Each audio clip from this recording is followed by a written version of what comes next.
Fugitive Davis. Fugitive. Hi everyone, welcome back to my YouTube channel. Thank you guys for tuning in. It's been a minute since I've actually posted to my YouTube channel, probably about 2 or 3 years. I want to reintroduce myself. My name is Future Davis. I'm a real estate broker here in the state of Michigan. I have a team, the Elevated Collective. We work the entire Metro Detroit area. I'm all things real estate. I do some flipping. I'm a landlord. I'm opening up group homes as we speak. I also have ownership and title, but my real estate team is my baby. I also still produce. I'm still in production, so I still sell real estate as well. I've been selling real estate for a little over 12 years, maybe 12 and a half years. I've had my team for going on 4 years. We are a mega icon team with EXP. That means that we have sold a certain number of homes or made a certain amount of money to where we qualify to be a mega icon team. So it's a really big deal with EXP. I love my team. They do great.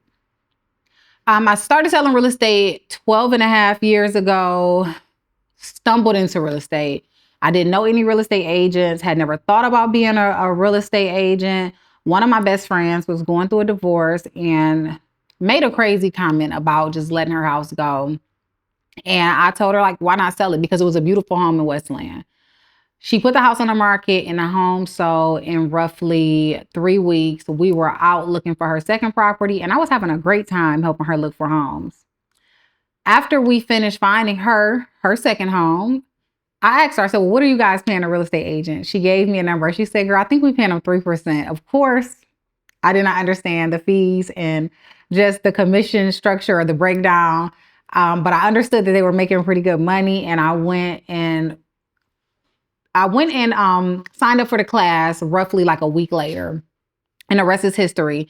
My first 2 years in real estate was rough. I was not one of those agents where I came out the gate swinging. I had a rough 2 years. I did not have mentorship. I had a pretty good broker, but was figuring out a lot of stuff on my own. At the end of my second year of selling real estate, I had made the decision to actually put my license in holding. And if you're a real estate agent, you understand what that means. I was gonna put my license in holding where I didn't have to pay any dues because real estate is an expensive hobby. It was time for me to pay my board dues and I just could not. I could not. I was a little bit behind on my car note, and my very first buyer client from when I initially got licensed came to me and said that he was going to sell the house. I sold him in Garden City. I sold him a house on Catherine. I still remember, in Garden City. It was a ranch with 2 full bathrooms. I'm very transparent to a fault sometimes. So I had a conversation with Tom and I told him, let me know, Tom, if you're going to sell the house or not. Like, you have to be extremely serious about selling this house and purchasing another one, because I was getting ready to put my license in holding. And this is how God works. The night I made my mind up to put my license in holding, that morning, because I worked the midnight shift, when I was leaving out, he was coming in. That's when he told me, like, hey, Future, I'm getting ready to list the house. So I told Tom, I said, hey, let me know what you're going to do and make sure you're serious, because my car note was 2 months behind. And I told him, like, I need to pay my car note. I'm like, if you're not going to sell the house, let me know, because I just need to pay my car note. He promised me, Future, I'm going to sell the house. I left out of my job that night and I sat in my car. And my car is where I have like a lot of my moments with God. I had a conversation with God about my business and me getting serious about my business. And I remember my exact words being, I was ready to do my part and I just needed God to do his part. And God has completely taken over my business, because I could have never imagined being in the space that I am now. So that's a little bit about me. Like I said, my team is my baby right now. We want to have a conversation. I want to have a conversation with agents who are on the fence about joining a team, because I feel like had I known what I know now, I could have saved myself a lot of heartache and pain by joining a team and getting the mentorship and guidance that would have been useful at that time. And based on me being a team leader, I realized that a lot of times when agents are on the fence about joining a team, it has nothing to do with the team, but everything to do with ego and uncertainty. So I'm going to try to help you guys get off the fence and make a decision, because a team is not for everyone. Me not being on a team made me a strong agent, but it's probably because I had to navigate through issues that I wouldn't have had to go through had I had like the right mentorship and guidance. So we're going to talk about who probably should be on a team. If you are a new agent just starting out, I feel like being on a team is ideal for a new agent. If you are an agent and you feel stuck in your business, being on a team is ideal for an agent. Really, the three things I want you to ask yourself is, if nothing changed in 6 months, over the course of 6 months, what will my business look like? Do I feel like I'm growing in my business? And do I feel like I have the leadership, accountability, and structure that I need to be a successful agent? And if you answer no to any of those questions, you probably need to have a conversation with a team leader just for that mentorship and guidance. I did a talk yesterday and we talked about team ownership and we talked about agents being on a team. And one of the young ladies made a great point. She said when she started off on her team, she was closing about 2 million a year. Within 2 years, she was closing 14 million, but she also stated that she leaned into just the structure and the different systems that her team leader has to offer. What a good team provides for an agent that's coming over to join a team. You want to make sure that there are systems in place. Now, over the course of my time being a team leader, it was very strange, but very much a reality that some agents want to wing it. And I remember being that agent and I was getting mentorship from a lady who was like a powerhouse in the industry. And she was giving me different tips and tools to use. And for some reason in my mind, I thought it made sense for me to cherry pick what I thought made sense for me. And anything that I did not think made sense for my business, I would just push it off to the side. One of the big things that she told me that you learn when you start selling real estate from anybody, even as an individual agent, was to get my time together and to make sure that I was time blocking.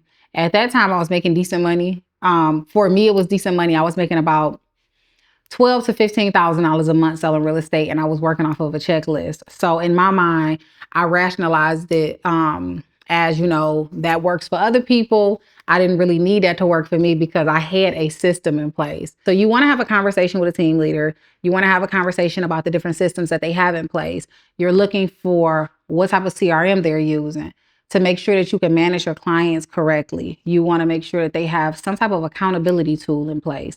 It can be digital. It can be something that is handwritten, but you need some way to be held accountable, to hold yourself accountable in your business, and also a way for the team leader to track like your metrics to see if you are growing in that space, and if you are not growing, what needs to be done within that space. You want to make sure that you guys have training. A training schedule is ideal with practical trainings. You can go anywhere in the state of Michigan, and I'm sure outside of the state of Michigan, and join a brokerage and get training on how to fill out a contract. But being a real estate agent is so much bigger than that. A lot of the different forms that we have, and I'm sure it's like universal, is fill in the blank. So if you know what to put in that blank, you know how to fill out a contract. You're looking for a space where you're going to learn how to negotiate, where you're going to learn how to work with your clients, where you know how to build trust, because this is a relationship-based business. If you treat it as a transactional business, it's going to show up in your bank account, because people like to work with people that they feel like they can relate to and people that they trust. So those are a few things that you want to look for when you're looking to join a team. This is not in numerical order, but you also want to make sure that that team has a culture that you would want to be a part of.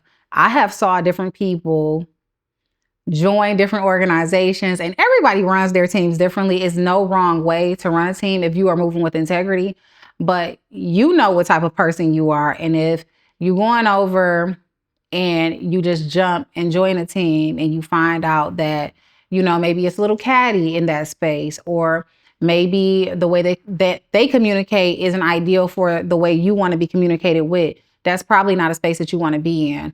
Do they have team building events? Do they have any events at all where the people within that space are building that camaraderie and actually getting to know one another? So that's another thing that you want to look for. Like, culture is big. Culture is going to drive the organization and everybody within that organization. I tell everybody who interview to come over into this space, I'm very proud. I am a winner and I want to work with winners. I know that even as a top producing agent, I only wanted to be in close proximity to agents who were serious about their business. I know most of us have heard the saying, it's way easier for somebody to bring you down to their level than it is for you to bring them up to your level. So you want to make sure that you steer clear of spaces, situations, and organizations that just aren't going to serve you. Leads is something I always forget about because I understand that if you do the work, the money will come. And if you take care of your business will take care of you. But if you are going to be on a team, leads are not a bad benefit. Especially anywhere in your business, leads, depending on where the leads are coming from, it can be a great tool for you to hit your financial goals. With my team, it used to be a Flex, Zillow Flex. It's not Zillow Flex anymore. It's Zillow Preferred. We are a Zillow Preferred team. I've always been big on utilizing Google. Periodically, I cut it off, but most of the time I have it cut on. And right now I'm utilizing the ISA because I'm building out a whole nother leg of my business. But you want to make sure you go into a space where you have leads, but you also have the training on how to properly vet your leads and also nurture your leads. A lot of times agents, and I'm probably speaking to every agent that's watching this video, a lot of agents feel like they need more leads, but I am living proof that you don't need more leads. You need to work the leads that you have. Every time I run a Hello Week is like an introduction to the Elevated Collective. I have the agents call from the database, and I've been really big on that as of lately. Every time the agents come into this space, brand new agents, they're hungry, excited.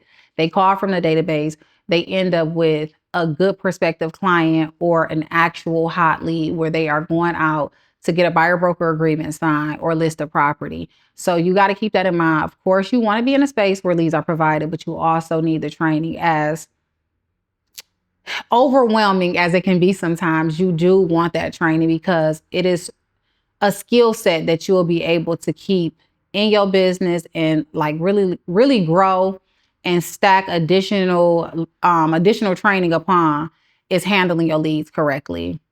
If you can find a space where the team leader or the people who are in leadership are willing to help you beyond real estate, I think you've won.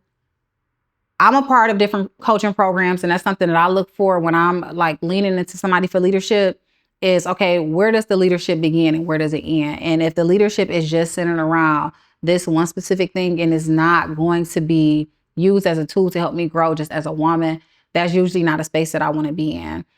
I tell my agents when they come over, I'll go as deep as you allow me to. Some people are private. If you don't want me in your business and you just want to keep it professional, I'm fine with that. But if you want to have a conversation on how to grow beyond real estate, I'm always open to have those conversations as well. I don't believe in gatekeeping. So anything that I have been through or anything that has benefited me in this space and outside of this space, I'm more than willing to share the information. I have a young lady who bought a house last year at the end of the year. She told me that her goal was home ownership when she decided to join the team. She got serious about her home ownership journey after she got married and had a baby. So she got pregnant fairly quickly. She asked me to sit down with her and her husband on a Saturday and come up with a game plan on how she can make home ownership obtainable. She and I sat down, not just me, my husband and I sat down with her and her husband, and we had a conversation and came up with a game plan. I give her full credit for execution because I tell people stuff all the time and they do not utilize the information that I give them. But she actually utilized the information, and her husband purchased a home at the end of 2025. And that was like a big deal for her. So if you want to have a conversation about growth outside of real estate, find you a team leader or a space where that is optional. Sometimes I force information on the people on my team. Like once a year, I'll have my financial advisor come in and just have a conversation with them about different options on investing and different things of that nature. I'm waiting for my bookkeeper to have a conversation with me about talking to them about bookkeeping and properly keeping track of their expenses so they can mitigate some of their tax liability. Anything that has been beneficial to me. I have a lender that I use for some of my flips. I had him come in and have a conversation with them about what it would look like for them to get into investing outside of like just that real estate lane. So find you a space where the leadership and the people around you are about growth. I've offered to do deals with some of the people within this space. That is like ideal. If you go into a space and it's just about income, it's probably not going to be a profitable space for you, because when people focus on money too much, it's really a repellent. So you want somewhere where they're cultivating growth and the standard is excellence. Thank you so much for tuning in. It's been a minute. Make sure that you like, subscribe, and comment. Give me some tips and some ideas on different things that you want to hear me talk about, whether it's me starting my group home, the aspect of my business where I am flipping, the landlord part of my business, which is crazy right now. I'm open to share all of that information. And follow me on Instagram, Your Realtor Future, YOUR Realtor Future. Yeah, and I'll see you next week. Future Dave.